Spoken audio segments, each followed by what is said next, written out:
Woohoo, 50 plus reviews, thanks everybody, especially my consistent reviewers. You all are what keeps me updating all the time. On a side note, however, I just picked up Dead Rising 2, and it's awesome. I should be able to keep updating daily, however, hopefully. Last time, on Total Drama Luxury Tour, we returned to the Yukon. This time, the sleigh pullers were wolves that our Swabby so happily tamed. Due to Ava pushing the wrong buttons, the wolves turned on her and once again her anger led her to an early elimination. The killer captains prevailed and won themselves the furnace that lasted the entire Arctic Circle voyage. What else will I have in store for them? Find out here on Total Drama Luxury Tour.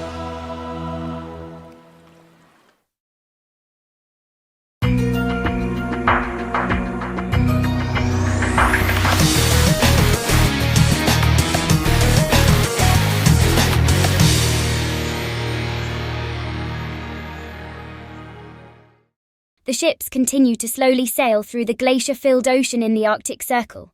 Cut to the screaming admirals. Gwen and Duncan stow away in the engine room. They start to make out before they notice the ginger nerd huddled up by them. Little privacy, Doris, Duncan angrily asked. This is the warmest place on the ship, gosh, Harold argued. Being cold will be the least of your worries if you don't beat it, the delinquent threatened as the nerd scrambled on out of there. Duncan then turned to Gwen. Now where were we? Right here, the goth affectionately responded as they continue to lock lips.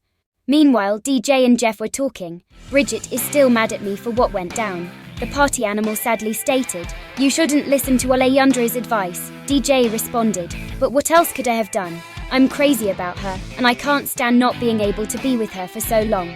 Just give her space for the time being.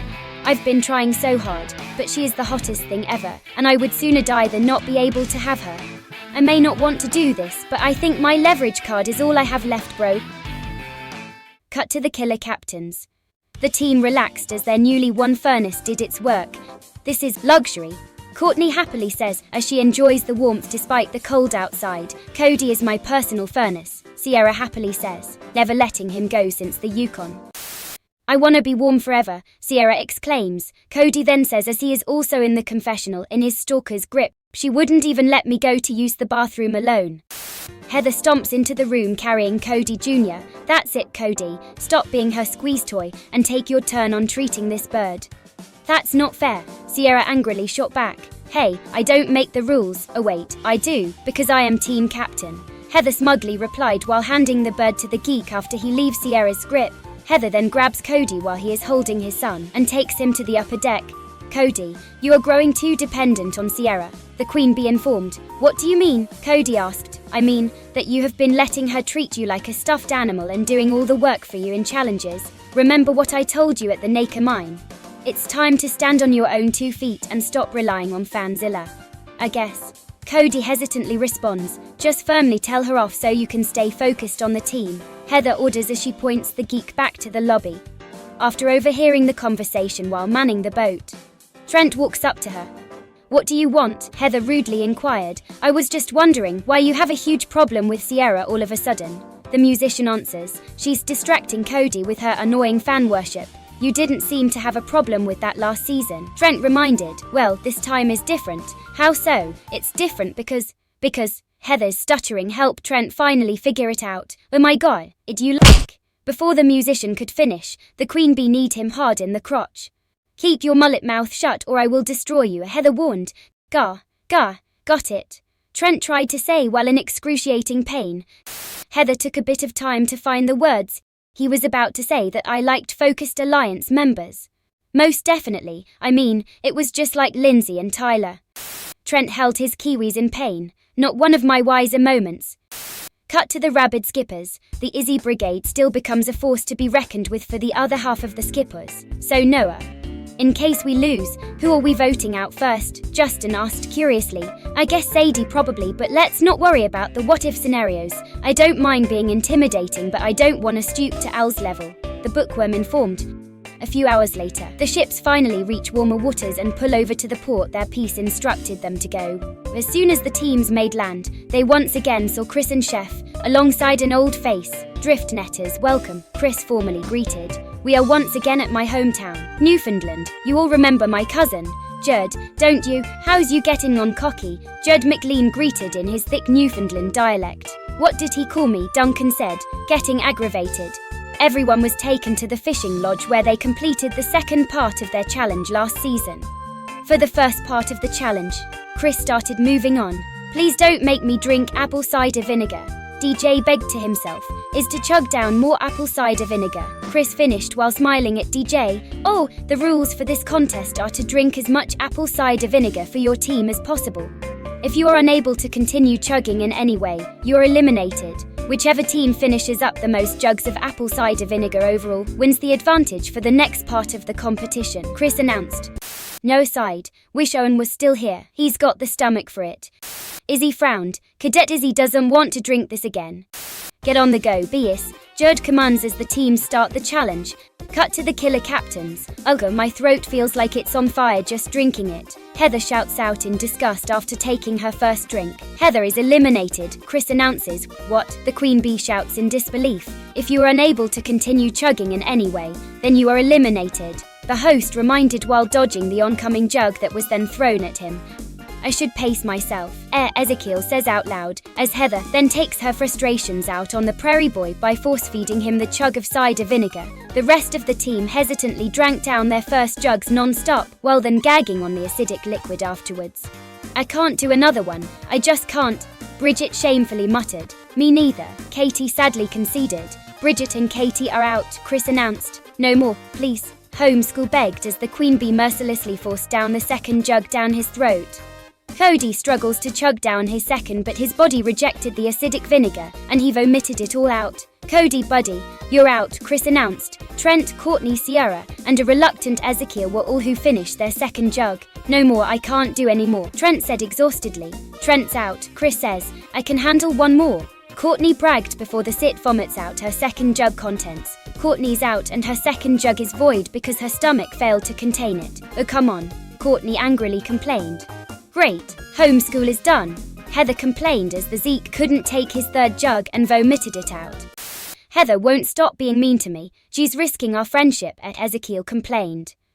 I can take one more, I think, Sierra hesitantly proposed as she chugs down her third and final jug. Chris announces, the total score for the killer captains is 11 jugs. Cut to the screaming admirals. Come on, Harold, Leshawna cheered him on after the rest of the admirals finish up their first round of jug chugging. I can't, the ginger nerd complained. Buck up, Doris, Gwen told him. Great, Duncan's got her saying that now. Harold complained. I just can't. Harold conceded. Harold is out, Chris announced as Duncan and Gwen glare at him. At round 2. DJ was the first to finish his second jug. Gwen and Duncan managed to gulp down theirs afterwards. Leshawna finishes hers next. Unfortunately, Jeff regurgitated his when he finished his second jug and only gained 1 point for his team. We just need 3 more to beat the captains. DJ hopefully rooted his team. At round 3, the remaining 4 try drinking their third jug. DJ struggles to drink down his third but manages to pull through.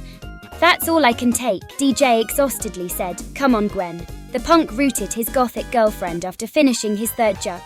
In no time she finishes hers as well. Good job, admirals, Leshawna cheers. Now I don't have to finish my jug. Blee, Leshawna vomits profusely, and the admiral score is 12 jugs, Chris announced.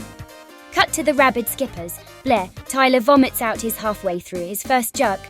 Caving already, Tyler? You can do better than blah. Justin then pukes out his first jug. I say, Olmo, blah. Sadie fails her first jug as well. Izzy manages to take down her first jug, but then her throat becomes dried up like last time, and could only make gasping sounds.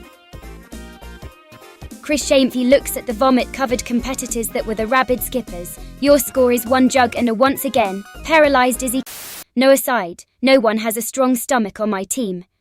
Chris continues. That concludes the first part of the challenge with the screaming admirals winning the advantage. What is it? Gwen asks her sadistic host. I'll get to that, but first I will leave all of you with Judd for one of his tales of the sea. The teams gather in front of the Newfoundland native as he rehashed one of his stories. Many a year ago, Judd McLean begins. Many years, what it? Ezekiel questioned the accent that differs from his own. Shut up your prate, Judd says. Now continuing. Many a year ago, I be fishing in the waters o' Atlantic, and I spotty a fish dat gat da face only a mutter could love. Duncan, Cody, Sierra, Heather, Gwen, Bridget, DJ, and Sadie all collectively say one thing. What? And the confession cam videos continue. Judd continues on. Dat their fish was massive and fierce as a sting of a gnawed tooth. It heeded to name old cat eyes and be's infamous in these their waters. It be responsible for the most heinous o shipwrecks. No boat e'er match the ruthless sea dog, that he was old cat eyes. Old cat eyes has the bounty of beyond your salty eyes. Y'all be having to fish her out for today's challenge. Any chance on a translation? Harold asked. Judd turns to Chris, and I thought the dark shot one had the bag o' rocks in the head, mate. Chris turns to the group. Long story short, big catfish, catch big catfish, avoid elimination. Chris pauses as the group stares at him. Go now, and I don't suppose you still had any reward challenges in mind this season, did you? Noah sarcastically asked. Hey, I thought by now you knew that each challenge is a reward challenge for your ship, as well as an elimination challenge. Chris answers. Best of both worlds, I think. The teams leave the building and meet up with the host and his cousin outside at the beach. Cut to the killer captains. Don't worry, Cody. We'll win for sure this time, Sierra assured as she hugs him. Heather reminds the geek of what she told him. Sierra. Cody begins as he tries to pry himself off her. I think it would be better for team morale if you didn't hug me so much. What, but why? The Fangirl said with concern. It's what got me and Jeff eliminated. Bridget cut in. It made everyone else feel uncomfortable. Sierra sadly complied. Cody gave her a friendly pat on the back, assuring everything would be okay. It's a good thing Surfer Girl cut in. But I am not sure why she did. Heather commented. Sierra scoffed. Stupid mean Bridget. Blocking me from my co-deacons. Bridget sighed. I know me and Jeff are technically still together, but seeing Sierra and Cody together really bothers me for some reason. Chris announces, okay, since the Screaming Admirals won the first part of the challenge, they receive a bucket of worms as part of their reward. All right, bait, Duncan said approvingly. Chris goes on to say, all teams however will receive fishing rods during this challenge, as well as fishing boats to steer in the Atlantic waters. Be warned, old cat eyes is most definitely a dangerous specimen, so I would steer carefully. Fishing is one of my many masteries. This one is in the bag for me, Holmes, Ezekiel boasted. With Izzy incapacitated, things could get a tad bit tougher for us. Noah worried.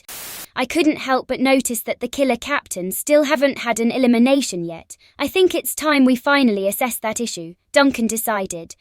Good angling, everyone. The teams hop aboard their respective fishing boats and ride them to the open waters. Chris started speaking. Will our fishermen and women be able to lure up old cat eyes, or will they be fish food? Judd continued. Fine out there on Total. Drummer. Luxury tour. And we're back. We rejoin our guddlers as they ride their fishing boats to catch old cat eyes. Since the Admirals won the apple cider vinegar chud-off, they won bait to attract the mighty fish. Who will win, who will lose, and who will walk the plank of shame this time? Find out here on Total Drummer Luxury Tour. Cut to the Screaming Admirals. Let's waste no time, Admirals. Duncan rooted as the team cast out their fishing lines. You know, this challenge is pretty relaxing unlike the other ones, DJ happily stated. Don't jinx it. When warned, Jeff just stares at his surfer lover from across the water. Cut to the killer captains. Bridget just rolled her eyes at the troubled party animal. Sierra noticed Cody looking at Duncan and Gwen and sighing. She then wrapped her arms around the geek and cuddled with him. Sierra, what did we just talk about? Heather barked before noticing Trent mischievously grinning at her. She then glares back. I can't just go cold turkey from my Cody fix, Sierra stated. Trent put his hands up, staying out of this one. Cut to the rabid skippers. After an hour of fishing, the team grows bored except for Izzy, who is still fighting the dried up throat. I think I got something, the dumb blonde said as she reeled in a boot. It's someone's foot. Any real bites? Noah impatiently asks his team. I got one, and this one is no boot. Tyler happily cheers as he starts to reel in his fishing rod. The athlete reels in a saltwater catfish. Wow, Tyler, what did you use to attract that? Justin asks. I remember reading that catfish are attracted to foul stenches, so I used my gym socks, Tyler says proudly. Chris, we got the catfish. Noah shouts to his host. That isn't all cat eyes, Chris informs the skippers. Suddenly, the ocean gets rampant as water waves rock the fishing boats. A massive behemoth of a fish, the size of 3 full-grown humans, jumps out of the water. That is old cat eyes. The enormous catfish crashes into the boat, knocking Justin overboard. Cut to the Screaming Admirals. How is our worm bait supposed to help us catch something that big? The delinquent shouts angrily, "We're gonna need a bigger boat," Harold says as everyone glares at his cliched response. "Shut up, Doris," Duncan and Gwen say at the exact same time. Cut to the rabid skippers. "Leave this to me," Justin says as he gets back on the boat. The model then flexes above the waters. Unfortunately, all he got was a school of overly affectionate cods to the face. "Curse my beauty." Cut to the killer captains. "Look at the size of that thing," Katie nervously said as she held on to Trent. We need some kind of bait," Heather said to herself as she turns to Ezekiel. "Oh no," Holmes Joel said, knowing what would happen next. Heather cast out her fishing line with the hook wrapped around Zeke's hoodie. "Here, fishy, fishy, fishy," the queen bee calls out. The massive catfish turns to the stinky scent of a Holmes-cold prairie boy. It turns and swims towards the Zeke. "Here he comes." "Reel me in here," Ezekiel screamed in a panic as the monstrous catfish swims closer to the human bait. In no time at all, the fish bites onto Holmes Joel's bottom half, and the team immediately pulls on the fishing rod. Fortunately for Ezekiel, old Cat Eyes had no teeth. As the captains reel in the monstrous catfish, Cody is instructed to pull the beast aboard the ship as Holmes Joel escaped its maw. Cut to the screaming admirals. Duncan, realizing another captain victory was at hand, came up with a plan. He turns to Gwen with his scheme. "Gwen, I have an idea to throw Courtney off her game and get her eliminated." "I'm all ears," Gwen said with optimism. Cut to the killer captains. "Almost got it," Cody says, finally getting a hold on old Cat Eyes. "We so have this," Trent cheered. "You can do it, Cody," Sierra added. The geek nearly pulls the large fish aboard, just about to get the win for his team. He then notices the Admiral fishing boat pull by. On it he sees his gothic crush making out profusely with his punk nemesis. "Gwen," the geek could only say as ulcer after ulcer pops up inside his body while helplessly watching the duo lock lips. This distraction became his downfall as he is thrown off by the fish and the beast jumps back into the water. Gwen then turns to his team's fishing boat. It is then that she is shocked to see that she was distracting the wrong target, though the CIT did not enjoy watching the two. Seeing the reaction of the poor geek devastated Gwen, knowing how much he had always cared for her. "Our fish," Courtney yells as old Cat Eye swims off. The rest of the team glares at Duncan and Gwen for their stunt. Gwen gasped, her face paling as the realization hit her. "Wait, Cody, we were sabotaging Cody this whole time? How could I have been so blind?" Heather scoffed, "That was sick even by my standards." "How could Gwen be so cruel?" Bridget complained. Trent pointed at the camera. "I would never have done that to Cody with you." "Gwen," Harold looked off to the side, playing off Cody's feelings. "That's low." Leshana shook her head. "I know you didn't see him that way, but you didn't have to do that to the poor kid." "Good going, Pip Squeak." Courtney angrily barked at the geek. "You really blew it." "Holmes," Ezekiel added, "lay off my Cody. It's not his fault," Sierra defended. "Cody didn't say anything while everyone else argued. All he could do was try to hold back, not breaking down in front of everyone. He could not move past letting go of Gwen. This would mark the first time he ever personally saw his gothic crush make out with Duncan. It certainly hurt more than he could have ever prepared for. Cut to the screaming admirals. "I thought we were distracting Courtney, not Cody." Gwen yelled at Duncan. "You say tomato." Duncan shrugged. "Look, I can handle you picking on Harold." Gwen reminded the punk in front of the nerd. "But Cody is my friend. He did not deserve that. I may not see him the way he sees me, but being forced to watch what we did in front of him was seriously uncalled for." "Fine, I'll lay off the kid," the delinquent responded, not wanting this to escalate. "I just saw a huddled group on a boat and I thought Courtney was leading. I got him reeled," DJ said, interrupting the tension. Oh boy, just as DJ tried tugging, the overall force of old Cat Eyes was strong enough to pull him overboard. Fortunately, the combined mights of him, Duncan and Jeff, was enough to tug the giant catfish onto the boat. "Victory for the Admirals," Judd announced for the host. "That's right, and since the skippers have a catfish of sorts, they make it to runner-up purgatory." Chris added, "Chef, tell the Admirals what they won." Chef pulls out his trusty cue card. "They won interior design. Same as the other two, cabins, actual bathroom, the works." The entire team cheers save for Gwen, who is still regretting what she did to Cody. Chris turns to the killer captains. "Captains, this will be your first visit to the sardine ceremony. I will see all of you on your ship." Duncan shrugged. "Their team outnumbered us. I had to think of something." "Cody, if you're watching this, I am so sorry." Gwen apologized. Cody sighed. It's for the best. "I don't think I could ever move past Gwen. I'm ready to go home." Cut to the screaming admirals. The team celebrates their victory by enjoying a giant saltwater catfish feast. Jeff gleefully makes himself a plate, but since DJ became vegan, he did not partake. After Harold and Lashana get their plates, the nerd takes his girl with attitude to a secluded area. I can't believe Gwen would be that harsh to Cody, Harold angrily tells Lashana after they secretly hid in the engine room. I'm surprised at that white girl too, Lashana agreed. I fear Duncan is dragging down her morals. I think we should form an alliance to take down that jerk, Harold suggested. I'm in, but who else would help vote him out? Lashana asked her ginger lover. DJ said he didn't want to vote off anyone, so Jeff would be the one black sheep left. All right, next time, Duncan is out of here. Lashana agreed, then the couple split. Meanwhile, Gwen watches from the deck of the Admiral ship, viewing the sardine ceremony going on the captain's ship. Duncan then approaches her. I am so mad at you right now, Duncan, Gwen angrily told her delinquent boyfriend. Right now, the one boy who supported me no matter what decision I made is getting eliminated because of us. Look, I'm sorry, Duncan apologized. He got caught in the crossfire. It won't happen again. Gwen only sighs and watches. I finally got him to support us being together and now we reopened his wound. Once the terp is gone, we can move past this, Duncan stated. Cut to the killer captains. Killer captains, welcome to your first sardine ceremony. You all casted your votes and now one of you is going home tonight. Let me first remind all of you why you are all here. Cody, you got distracted and lost the fish. I guess that's the only reason why you all are here. Well, the people who are safe are Trent, Courtney, Heather, Sierra. The Fangirl catches her can of sardines with one hand and pats Cody's hand with another. Katie, Bridget. One more can of decade-old sardines left, Chris says, cruelly adding to the suspense. Cody sighed, knowing what was going to happen while Ezekiel confidently smiled. Chris continues. The one who gets it is...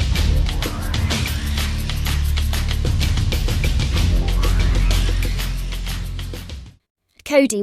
What? Cody, Courtney, and Ezekiel all jump up at the same time. Why didn't you all vote for Cody? He was the one who cost us the game. Courtney yelled out. I'm not going to let one wrong move made by a competent teammate outshine the overall performance by a scab like Ezekiel, who continues to screw us up. Heather told the group. I didn't even do anything wrong today, Ezekiel angrily shouted. Heather, ulterior motive aside, I'm grateful for all you've done for me, Cody goes on to say. But Courtney is right. I should be the one going.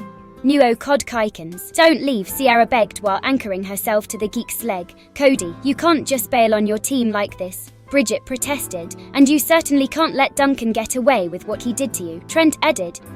I don't know, the geek questioned.